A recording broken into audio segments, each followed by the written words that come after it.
Admiral R. Hari Kumar, Chief of Naval Staff, Air Marshal A.P. Singh, Vice Chief of Air Staff, Lieutenant General M.V. Jashindra Kumar, Vice Chief of Army Staff, Excellency Eric Garcetti, U.S. Ambassador to India, and Sri S.P. Shukla, President SIDM, हमारे सारे senior officers, friends from industry and academia, media के मेरे मित्रों, देवियों व सज्जनों, मैं समझता हूं कि भारत मंडपम में पहली बार यह डिफेंस का कार्यक्रम हो रहा है और हम सभी भारतवासियों के लिए भारत मंडपम में यह कार्यक्रम करना इतने भव्य स्थान पर, इतने भव्य स्वरूप में, यह हम सबके लिए एक गौरव का विषय है। इसके लिए भी मैं आप सबको अपनी तरफ से हार्दिक बधाई देता हूं। और साथियों, स्वावलंबन के इस कार्यक्रम में उपस्थित होना मैं समझता हूं कि हमारे लिए भी एक बहुत ही यह प्रसन्नता का विषय है। मैं नेवी, डीडीपी और डीआरडीओ को स्प्रिंट चैलेंज के माध्यम से कई इनोवेटिव आइडियाज पर काम करने के लिए भी अपनी तरफ से हार्दिक बधाई देता हूं। साथियों, जैसा कि आप सभी जानते हैं, स्प्रिंट इनोवेटिव चैलेंज की शुरुआत इसी उद्देश्य से की गई थी कि नेवी में इंडिजिनस टेक्नोलॉजी एवं प्रोडक्ट्स के यूजेस को बढ़ावा मिल सके। और इस चैलेंज की शुरुआत के बाद से ही अब तक यदि इसके आउटकम पर हम नजर डालें तो यह स्पष्ट दिखता है कि हमारी आर्म फोर्सेस एवं डिपार्टमेंट ऑफ डिफेंस प्रोडक्शन ने इस दिशा में बहुत ही सार्थक प्रदर्शन किया है। आप सभी की मेहनत, आप सभी का लगन, आप सभी का समर्पण भारत को बहुत ही तेजी से डिफेंस सेक्टर में आत्मनिर्भर बनाने की ओर ले जा रहा है। जैसा कि आप सभी जानते हैं, जैसा कि आपको बताया भी गया है कि अब तक 411 आइटम्स की 4 पॉजिटिव इंडिजिनाइजेशन लिस्ट जारी हो चुकी है।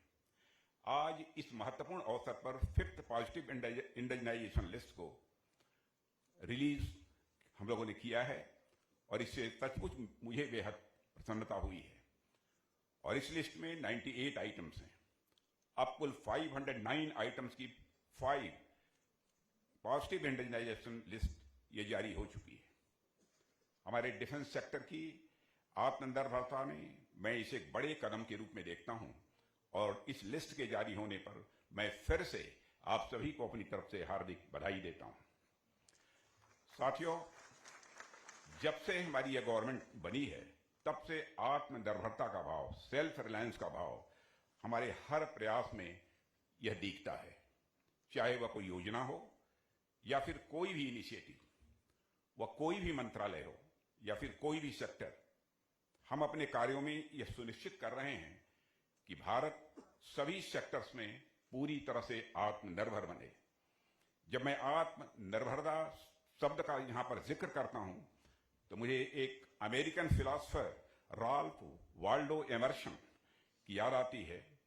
उन्होंने 19th सेंचुरी में सेल्फ रिलायंस के नाम से एक एसे लिखा था और उस एसे में उन्होंने आत्मनिर्भरता तथा अपने द्वारा किए गए प्रयासों के महत्व के बारे में यह लिखा था कि nothing can bring you peace but yourself, that is why insist on yourself, never imitate. साथियों, उनके कहने का अर्थ यह था कि आपके और आपके प्रयासों के अलावा कोई भी चीज आपको शांति किसी भी सूरत में नहीं दिला सकती। इसलिए हमें अपने आप पर जोर देना चाहिए, दूसरों की कॉपी करने पर नहीं। और इस बात में सच्चाई भी है।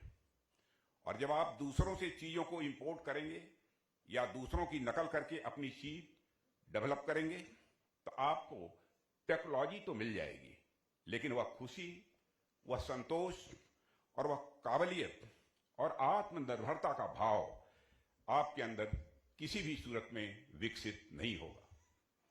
इसलिए हमने सरकार में आने के साथ ही हर जगह आत्मनिर्भरता के भाव को पुनः जगाने का भरपूर प्रयास किया है। मित्रों, आपने मेरे शब्दों पर ध्यान दिया होगा। मैं आत्मनिर्भरता के भाव को जगाने की नहीं बल्कि आत्मनिर्भरता के भाव को पुनः जगाने की बात यहां कर रहा हूं। साथियों, भारत हमेशा से ही ज्ञान और नवाचार यानी इनोवेशन के क्षेत्र में यह आत्मनिर्भर रहा है। हमने अपने ज्ञान और नवाचार के माध्यम से न सिर्फ अपनी जनता का विकास किया है, बल्कि हमारे ज्ञान और नवाचार को सीखने देश विदेश से छात्र, यात्री और व्यापारी भी अलग अलग समय पर आए हैं। एक व्यक्ति के रूप में यदि आप स्वयं का आकलन करें तो आप देखेंगे कि आपका मन हमेशा आपको सुंदर बगीचे की ओर ले जाएगा, वह कभी आपको कूड़े के ढेर की ओर नहीं ले जाएगा। तो भारत में यदि इतने सारे छात्र, व्यापारी, यात्री आए तो इसका अर्थ यह था कि हम एक समय पर ज्ञान और नवाचार यानी इनोवेशन के सुंदर बगीचे के रूप में पूरी दुनिया में हम विख्यात थे। बाद में समय का एक कुचक्र आया जब इस बगीचे की सुंदरता को आक्रांताओं ने बहुत ही नुकसान पहुंचाया और हम अपने इनोवेटिव अप्रोच को धीरे धीरे भूलते चले गए। साथियों, ऐसा नहीं है कि हमारे यहां ज्ञान और नवाचार की किसी भी प्रकार की कोई कमी थी, लेकिन आक्रांताओं के कारण भारतीय जनमानस में जो गुलामी की मानसिकता आई, उस मेंटलिटी के कारण हम अपने ही ज्ञान पर संदेह करने लगे थे, अपने ही ज्ञान पर हम संशय करने लगे थे। हमें हर जगह संदेह यानी डाउट होने लगा कि हमारी बनाई चीज सफल होगी भी या नहीं होगी, हम कभी आगे बढ़ भी पाएंगे या नहीं बढ़ पाएंगे। हमने आजादी के बाद पहले 40-50 सालों में अपने राष्ट्र के प्रति ऐसी हीन भावना देखी कि इंपोर्टेड शब्द यह हाई क्वालिटी का पर्याय बन गया। इंपोर्टेड कार हो, इंपोर्टेड घड़ी हो, इंपोर्टेड जूते हो, इंपोर्टेड कपड़े हों, यहां तक कि हमारे देवी देवताओं की मूर्तियां, हमारी संस्कृति, हमारी कल्चर से संबंधित सामान भी हम इंपोर्ट करने लगे थे। साथियों, इसी के साथ साथ जो और बुरा हुआ वह यह कि लोकल शब्द लो क्वालिटी का यह पर्यायवाची बन गया और यह किसी सामान को अपमानित करने के लिए इस्तेमाल किया जाने लगा। कहा जाने लगा कि यह टीवी, यह घड़ी लोकल है तो ज्यादा दिन नहीं चलेगी। यह धारणा बनी हुई थी। एक समाज के रूप में हम शंकालु और संशयी प्रवृत्ति के हो गए थे। भागवत गीता में श्री कृष्ण कहते भी हैं, नायम लोकोस्ति न परो न सुखम संशयात्मन, अर्थात जो संशयी प्रवृत्ति के लोग होते हैं वह न तो इस लोक में और न ही परलोक में यह कभी सुख नहीं पाते हैं। साथियों, एक समय पर भारतीय समाज इसी संशयात्मक वातावरण में फंस चुका था। वैसे ज्ञान विज्ञान या दर्शन में संशय का अपना एक सकारात्मक महत्व होता है, परंतु जब संशय किसी व्यक्ति की अपनी क्षमताओं पर, अपने आप पर, अपने रिश्तों पर होने लगे तो उसका अर्थ अक्सर नेगेटिव ही होता है और वह उस व्यक्ति, समाज और राष्ट्र को पंगु बना देता है। लेकिन धीरे धीरे अब हमें इस गुलामी की मानसिकता से मुक्ति मिल रही है। हमारे प्रधानमंत्री जी ने वोकल फॉर लोकल की एक मुहिम चलाई और लोकल वस्तुओं को उसका सम्मान वापस दिलाने का कार्य उन्होंने किया है। साथियों, आज हमारी सरकार ने डिफेंस, इंफ्रास्ट्रक्चर, इकोनॉमी, हेल्थ और एजुकेशन आदि के क्षेत्र में जो काम किए हैं वह तो महत्वपूर्ण हैं ही, लेकिन जो एक काम मेरी दृष्टि में सबसे महत्वपूर्ण श्रेणी में आता है वह यह है कि हमने भारत की जनता में एक सेंस ऑफ कॉन्फिडेंस, एक विश्वास पैदा किया है। विश्वास इस बात का कि हम भी आगे बढ़ सकते हैं और हमने भारत की जनता के मन मस्तिष्क में बैठ चुके संशय को दूर करने में भी काफी हद तक कामयाबी हासिल की है। ठीक उसी तरह जिस तरीके से कभी रीछपति जामवंत जी ने हनुमान जी का संशय दूर किया था। आप सबको तो पता होगा ही, जब हनुमान जी के साथ बानरों का एक दल माता सीता की खोज में निकला था तो सामने अथाह समुद्र को देखकर उन सबके हौसले पस्त हो गए थे। हनुमान जी के अंदर खुद के प्रति भी एक संशय का भाव था। तब उस समय संशय को दूर करने के लिए रीछपति जामवंत ने जो कहा उसे गोस्वामी तुलसीदास जी ने लिखा है, कहीं रीछपति सुनु हनुमाना, का चुप साध रहा बलवाना। यह कहा था, पवन तनय बल पवन समाना बुद्धि विवेक विज्ञान निधाना। जामवंत जी ने हनुमान जी को उनकी शक्ति का आभास कराया कि आपके अंदर तो बुद्धि विवेक और ज्ञान का भंडार है। दुनिया में ऐसा कौन सा काम है जो भला आपके लिए कठिन हो सकता है। साथियों, यह जामवंत जी ही थे जिन्होंने हनुमान जी के अंदर के संशय को दूर किया था और हनुमान जी उठ खड़े हुए थे। इसलिए आज हमारा युवा अगर उठ खड़ा हुआ है तो इसका एक बड़ा कारण यह भी है कि सरकार ने, हमारे प्रधानमंत्री ने युवाओं के अंदर जो संशय पैदा हुआ था उस संशय को काफी हद तक दूर करने में कामयाबी हासिल की है। और साथियों, जिस प्रकार अपने अंदर की शक्ति को पहचानने के बाद हनुमान जी ने इतना बड़ा रूप धारण कर लिया और इतना बड़ा कार्य किया, वैसे ही मुझे पूरा विश्वास है कि आज हमारा युवा अपने अंदर की शक्ति को पहचान रहा है, अपने अंदर के संशय को वह खत्म कर रहा है, तो निश्चित ही आने वाले समय में वह अपने इनोवेटिव अप्रोच और ज्ञान से भारत के विकास में बहुत ही महत्वपूर्ण भूमिका का निर्वाह करेगा। आप देखें तो डिपार्टमेंट ऑफ डिफेंस प्रोडक्शन भी यही काम कर रहा है। डीडीपी अपने प्रयासों से न सिर्फ भारत के डिफेंस मैन्युफैक्चरिंग को बढ़ावा दे रहा है, बल्कि हमारे युवाओं के बीच यह भाव भी जगा रहा है कि हमारे बनाए हुए इक्विपमेंट सफल हो सकते हैं। हमारे युवा यानी भारत के भविष्य, अब भविष्य के भारत का निर्माण और अधिक तत्परता के साथ करने की ओर तेजी से आगे बढ़ रहे हैं। इसलिए साथियों, हमें युवाओं को भारत के defence sector, specially defence research and development एवं मैन्युफैक्चरिंग से जोड़ना ही होगा। हालांकि हम आईडेक्स, NIIO और TDAC जैसे इनिशिएटिव्स के माध्यम से ऐसा कर भी रहे हैं, लेकिन हमें अपने इन प्रयासों में और तेजी लाने की आवश्यकता है। इस दिशा में डीडीपी ने जो कार्य किया है वह सराहनीय है। सचमुच डीडीपी भारत के उभरते इनोवेटर्स को आईडेक्स का एक मंच प्रदान करके मॉडर्न टेक्नोलॉजी विकसित करने में उनकी सहायता करके स्वावलंबी भारत के निर्माण में एक महत्वपूर्ण भूमिका का निर्वाह कर रहा है। साथियों, हर चीज का एक निश्चित समय होता है और उस समय में वह चीज खिलकर सामने आती है। और इसका उदाहरण आप इस प्रकार से भी समझ सकते हैं कि आप यदि गेहूं के मौसम में धान उगाएंगे तो शायद वह उतना अच्छा न हो, लेकिन यदि आप धान के मौसम में धान पैदा करेंगे अथवा उगाने की कोशिश करेंगे तो वह अधिक खिल कर आएगा। मतलब कोई भी चीज हो, वह एक निश्चित समय, निश्चित एनवायरनमेंट और निश्चित मौसम में ही अपनी पूर्णता के साथ खिलकर वह सामने आती है। भारत में भी अभी इनोवेशन का वही समय चल रहा है। यदि मैं भारत की आर्म्ड फोर्सेस की बात करूं तो उनके पास भी इनोवेशन का एक समय आया है, एक लहर सी चल पड़ी है। और मुझे याद है, मैं बीते कुछ समय में कई बार नेवी, आर्मी, एयरफोर्स तथा और भी अलग अलग स्टेक होल्डर्स के द्वारा आयोजित किए गए कई चैलेंजेस का उद्घाटन करने भी पहले जा चुका हूं। इसलिए मुझे देखकर बेहद प्रसन्नता हो रही है कि वर्तमान में भारत का डिफेंस सेक्टर नवाचार के नाव पर सवार हो चुका है। साथियों, प्रश्न उठता है कि आखिर यह समय आया कैसे, देश की विकास की यह लहर आई कैसे। युवा तो देश में पहले भी थे, इनोवेशन की जरूरत तो पहले भी थी, पर फर्क जो पड़ा है मैं समझता हूं वह है राष्ट्रीय नेतृत्व का। माननीय प्रधानमंत्री जी के नेतृत्व में जो नया भारत निर्मित हुआ है वह किसी भी संशय से मुक्त है, संशय से मुक्त और पूरे आत्मविश्वास से युक्त। यह हमारा देश मिशन मोड में तेजी के साथ आगे बढ़ रहा है।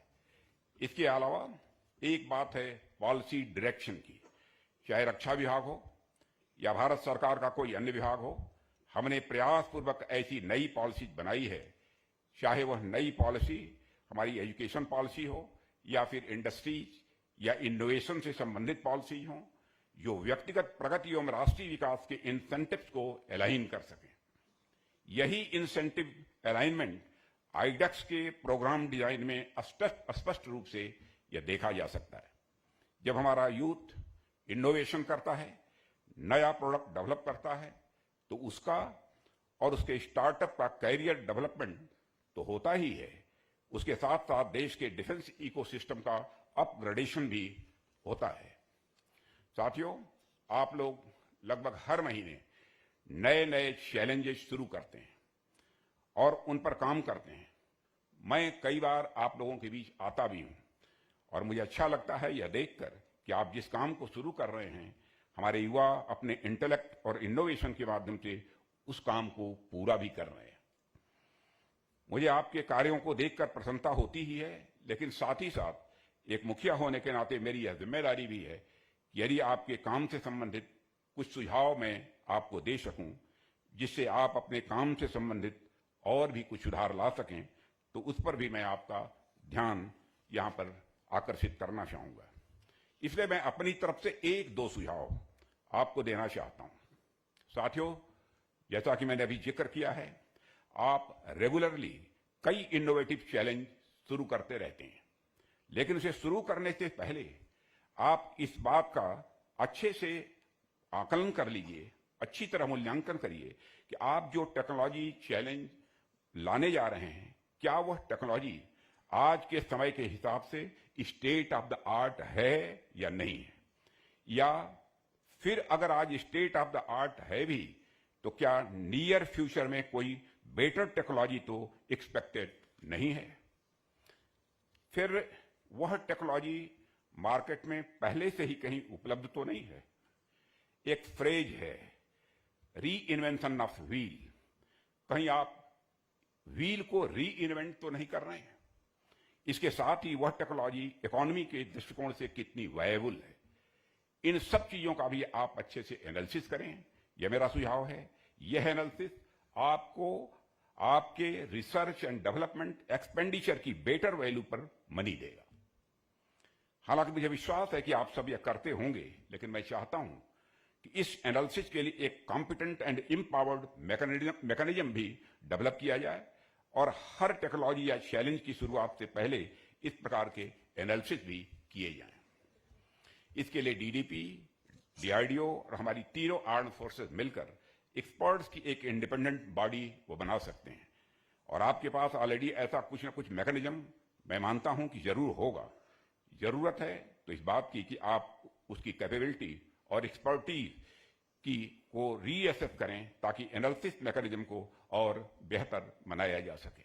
साथियों, इसके साथ ही मैं यह भी चाहता हूं कि पिछले कुछ सालों में आप लोगों ने जितने भी चैलेंजेस तैयार किए हैं तथा उन चैलेंजेस के जितने भी विजेता उभर कर सामने आए हैं, आप उनका भी आकलन करें कि जो प्रोडक्ट्स या टेक्नोलॉजी डेवलप हुई है वह मार्केट में कहीं स्टैंड कर भी रही है या नहीं कर रही है। जाहिर सी बात है कि अगर टेक्नोलॉजी और प्रोडक्ट में दम होगा तो वह मार्केट में आगे बढ़ रहे होंगे, नए आयाम पर निश्चित रूप से वह पहुंच रहे होंगे। इसलिए यदि वह मार्केट में स्टैंड कर रहे हैं तब तो ठीक है, लेकिन यदि वह मार्केट में स्टैंड नहीं कर रहे हैं तो उनकी कमियों का आकलन करके हम उस दिशा में सुधार भी कर सकते हैं। हमें देखना होगा कि आईडेक्स में जो चैलेंजेस दिए जा रहे हैं वह सही मायने में चैलेंज हैं भी या नहीं है। मेरा अर्थ यहां पर यह है कि यदि आप 50 चैलेंजेस दे रहे हैं और पूरे 50 चैलेंजेस अचीव हो जा रहे हैं तो इसका तो यही मतलब हुआ कि हमें चैलेंज के लेवल को और आगे बढ़ाने की जरूरत है, जिससे इनोवेशन को और अधिक पुश मिल सके। साथियों, अपने काम का लगातार इवैल्यूएशन, अपने काम का लगातार मूल्यांकन करते रहना हमें लगातार आगे बढ़ाता है। और आपने अच्छे अच्छे शिक्षकों को भी देखा होगा कि वो अपने छात्रों को हर रोज नए चैप्टर पढ़ने के साथ साथ इस बात पर भी वह जोर देते हैं कि छात्र पुराने पढ़ाए गए चैप्टर्स का रिवीजन भी वह करते रहे। इसलिए आपको भी एक अच्छे छात्र की भांति नए नए इनोवेटिव चैलेंजेस को शुरू करने के साथ साथ इस बात पर भी ध्यान देना होगा कि जो चैलेंजेज आपने पूरे कर लिए हैं उनका मूल्यांकन भी, उनका इवैल्यूएशन भी आप अच्छी तरीके से करें।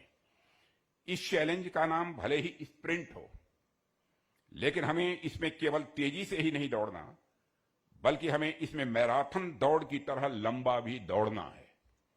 हमें सिर्फ कुछ मीटर की दूरी तय नहीं करनी है, हमें मीलों लंबा सफर तय करना है।